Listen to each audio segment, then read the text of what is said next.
when I was pulled over, and I've told you about this, when I was pulled over in the northern burbs of Chicago, and which I don't think you told me about this until like I think when we started talking last year. Yeah. So it was like, I was pulled over because I was going too fast in the North Shore, and that's a very affluent, like white part of Chicago, like the northern suburbs of Chicago.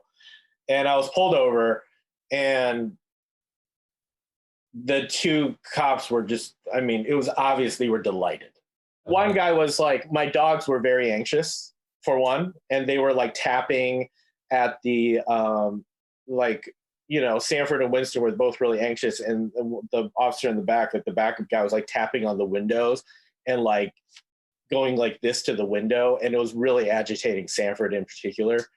And the cop who was talking to me was just being really rude and condescending, and I was like, I didn't know speeding. Like, I didn't see the speed limit, and it's just that tone. It's that very specific tone. It's that very, it to your core that it's not about the speeding. I knew in that moment I had to immediately calm down. As infuriating as their behavior was, I had to like fully level out, because if you escalate, it is going to go bad.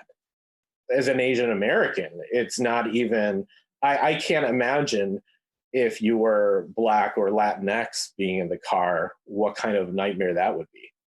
And the worst part of that experience was that I could see myself in their behavior, like, that jerk, a younger version of me. Because that's, I think, what was so infuriating was that the cop at, who was like talking to me thought he was hilarious being condescending.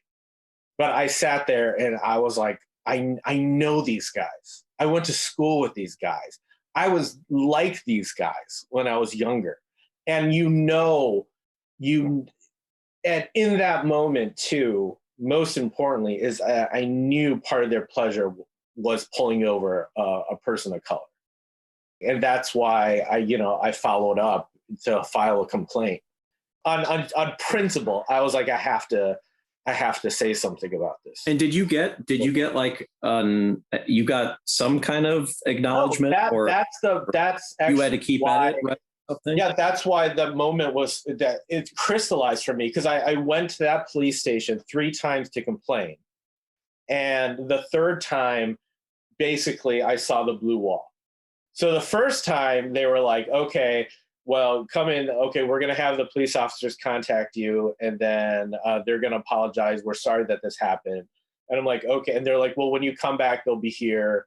And so I was, up north anyway. So I called and I was like, are they there? Because I'd love to talk to them, kind of walk them through why what they did was unacceptable. Did it start to feel, the old story about the bar that has the sign up that says free beer tomorrow?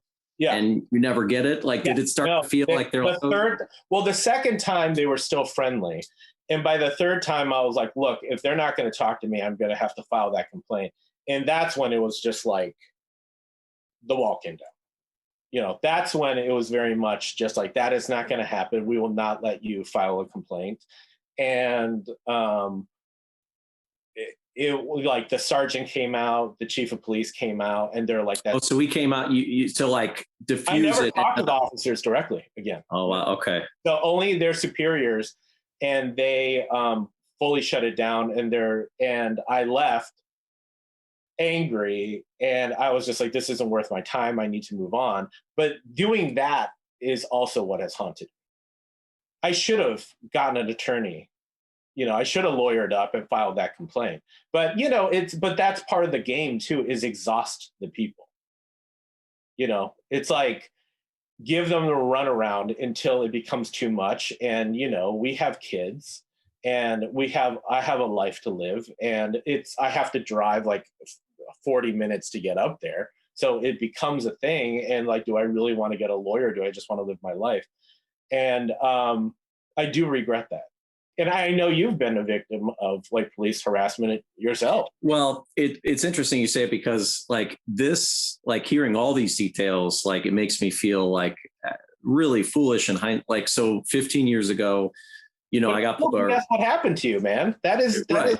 Yeah. But like, it just, so, I got pulled over, rolling stop, and it turns out I had just bought a pre-owned car, had my old and new tags.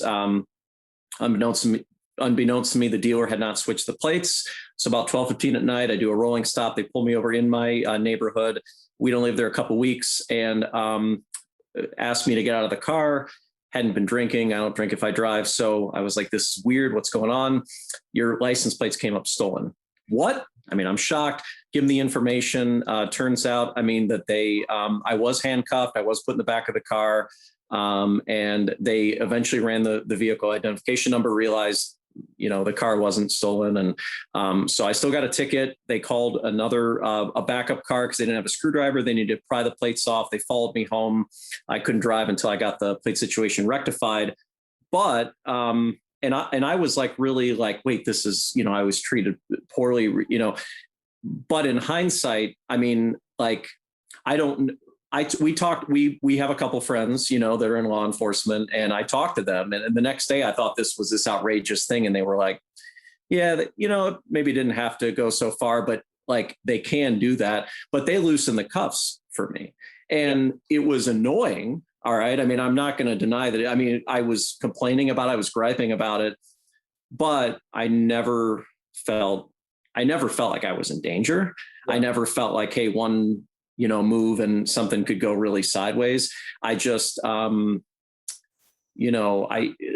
feel foolish now, even thinking at the time, like that was, again, could it have been handled a little bit? It could have, it very likely could have, been handled differently, and maybe even better. But like, when I hear your story, and then, for the two of us who, essentially, came from the same town for forever, and we had completely different experiences for very minor transgressions, right? You're probably not going super fast over the speed limit. I did a rolling stop. It wasn't even 10. It wasn't even 10 miles an hour. Yeah. But going back to our friend who's in law enforcement, he's what gives me hope. No joke. Correct. Yeah.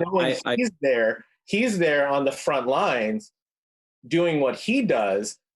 Reminds me that there are good men out there, like honorable people, not just men, but just honorable people with honor doing what they do.